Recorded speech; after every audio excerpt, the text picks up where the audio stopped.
And what's very clear now from all the literature that's transpired, and especially from the literature in this last 3 years, is that once you know roughly your 1 repetition maximum, the maximum amount of weight that you can perform an exercise with for 1 repetition in good form, full range of motion,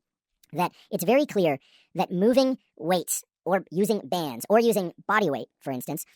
in the 30 to 80% of 1 rep maximum, that is going to be the most beneficial range in terms of muscle hypertrophy and strength, so muscle growth and strength. And there will be a bias. If you're moving weights that are in the 75%, 80% range, or maybe even going above that, 85 and 90%, you're going to bias your improvements towards strength gains. This is true. And if you use weights that are in the 30% of your 1 repetition maximum, or 40% or 50%, and doing many more repetitions, of course, then you are biasing towards hypertrophy and what some people like to call muscle endurance. But that's a little bit of a complicated term, because endurance we almost always think of as relating to running or swimming or some long bouts of activity. So 30 to 80% of 1 repetition maxims, it doesn't really seem to matter for sake of hypertrophy, except at the far ends when you're really trying to bias for strength.